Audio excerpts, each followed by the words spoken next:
श्रावण माह महात्म्य पहला अध्याय। शौनक बोले, हे सूत, हे महाभाग, हे व्यास शिष्य, हे अकल्मष, आपके मुख कमल से अनेक आख्यानों को सुनते हुए हम लोगों की तृप्ति नहीं होती है, अपितु बार बारे सुनाने की इच्छा बढ़ती जा रही है। तुला राशि में स्थित सूर्य में कार्तिक मास का महात्म्य, मकर राशि में माघ मास का महात्म्य और मेष राशि में स्थित सूर्य में वैशाख मास का महात्म्य और इसके साथ उन मासों के जो भी धर्म हैं उन्हें आपने भली भांति कह दिया। यदि आपके मत में इनसे भी अधिक महिमा में कोई मास हो तथा भगवतप्रिय कोई धर्म हो तो आप उसे अवश्य कहिए, जिसे सुनकर कुछ अन्य सुनने की हमारी इच्छा न हो। वक्ता को श्रद्धालु श्रोता के समक्ष कुछ भी छिपाना नहीं चाहिए। सूत जी बोले, हे मुनियों, आप सभी लोग सुने, मैं आप लोगों के वाक्य गौरव से अत्यंत संतुष्ट हूँ। आप लोगों के समक्ष मेरे लिए कुछ भी गोपनीय नहीं है। दम्भ रहित होना, आस्तिकता, शठता का परित्याग, उत्तम भक्ति, सुनने की इच्छा, विनम्रता, ब्राह्मणों के प्रति भक्ति परायणता, सुशीलता, मन की स्थिरता, पवित्रता, तपस्विता और अनसूया, ये श्रोता के 12 गुण बताए गए हैं। ये सभी आप लोगों में विद्यमान हैं, अतः मैं आप लोगों पर प्रसन्न होकर उस तत्व का वर्णन करता हूँ। एक समय प्रतिभाशाली सनत कुमार ने धर्म को जानने की इच्छा से परम भक्ति से युक्त होकर विनम्रतापूर्वक ईश्वर भगवान शिव से पूछा। सनत कुमार बोले, योगियों के द्वारा आराधनीय चरण कमल वाले हे देवदेव, हे महाभाग, हमने आपसे अनेक व्रतों तथा बहुत प्रकार के धर्मों का श्रवण किया, फिर भी हम लोगों के मन में सुनने की अभिलाषा है। 12 मासों में जो मास सबसे श्रेष्ठ, आपकी अत्यंत प्रीति कराने वाला, सभी कर्मों की सिद्धि देने वाला हो और अन्य मास में किया गया कर्म यदि इस मास में किया जाए तो वह अनंत फल प्रदान कराने वाला हो, हे देव, उस मास को बताने की कृपा कीजिए। साथ ही लोकानुग्रह की कामना से उस मास के सभी धर्मों का भी वर्णन कीजिए। ईश्वर बोले, हे सनत कुमार, मैं अत्यंत गोपनीय भी आपको बताऊंगा।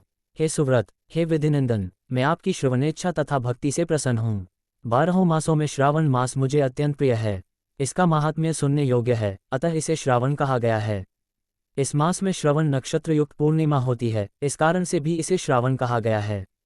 इसके महात्म्य के श्रवण मात्र से यह सिद्धि प्रदान करने वाला है, इसलिए भी यह श्रावण संज्ञा वाला है। निर्मलता गुण के कारण यह आकाश के सदृश है, इसलिए नभाग कहा गया है। इस श्रवण मास के धर्मों की गणना करने में इस पृथ्वीलोक में कौन समर्थ हो सकता है, जिसके फल का संपूर्ण रूप से वर्णन करने के लिए ब्रह्मा जी 4 मुख वाले हुए, जिसके फल की महिमा को देखने के लिए इंद्र 1000 नेत्रों से युक्त हुए और जिसके फल को कहने के लिए शेषनाग 2000 जिह्वाओं से संपन्न हुए। अधिक कहने से क्या प्रयोजन, इसके महात्म्य को देखने और कहने में कोई भी समर्थ नहीं है। हे मुने, अन्य मास इसकी एक कला को भी नहीं प्राप्त होते हैं। ये सभी व्रतों तथा धर्मों से युक्त है। इस महीने में एक भी दिन ऐसा नहीं है जो व्रत से रहित दिखाई देता हो। इस माह में प्रायः सभी तिथियां व्रतयुक्त हैं। इसके महात्म्य के संदर्भ में मैंने जो कहा है वह केवल प्रशंसा मात्र नहीं है।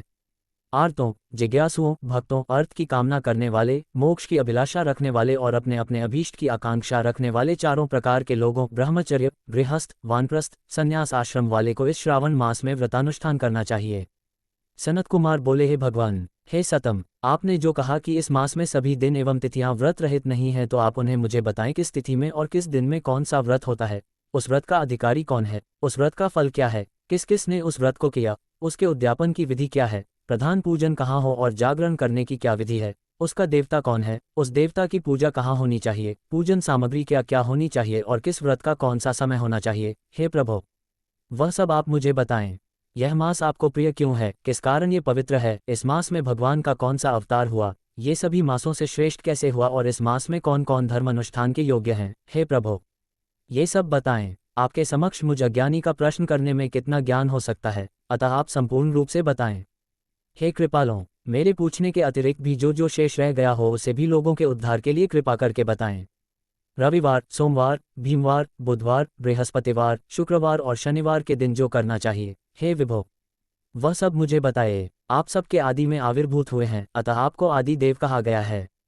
जैसे एक की विधि बाधा से अन्य की विधि बाधा होती है, वैसे ही अन्य देवताओं के अल्पदेवत्व के कारण आपको महादेव माना गया है। तीनों देवताओं के निवास स्थान पीपल वृक्ष में सबसे ऊपर आपकी स्थिति है। कल्याण रूप होने के कारण आप शिव हैं और पाप समूह को हरने के कारण आप हर हैं। आपके आदि देव होने में आपका शुक्ल वर्ण प्रमाण है, क्योंकि प्रकृति में शुक्ल वर्ण ही प्रधान है, अन्य वर्ण विकृत है। आप कर्पूर के समान गौर वर्ण के हैं, अतः आप आदि देव हैं।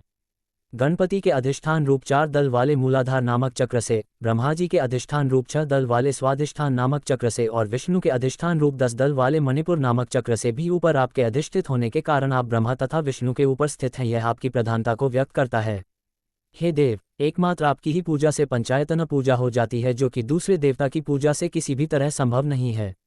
आप स्वयं शिव हैं। आपकी बाई जांघ पर शक्ति स्वरूपा दुर्गा, दाहिनी जांघ पर गणपति, आपके नेत्र में सूर्य तथा हृदय में भक्तराज भगवान श्रीहरि विराजमान हैं। अन्न के ब्रह्मारूप होने तथा रास के विष्णु रूप होने और आपके उसका भोक्ता होने के कारण है ईशान। आपके श्रेष्ठत्व में किसे संदेह हो सकता है। सबको विरक्ति की शिक्षा देने हेतु आप शमशान में तथा पर्वत पर निवास करते हैं।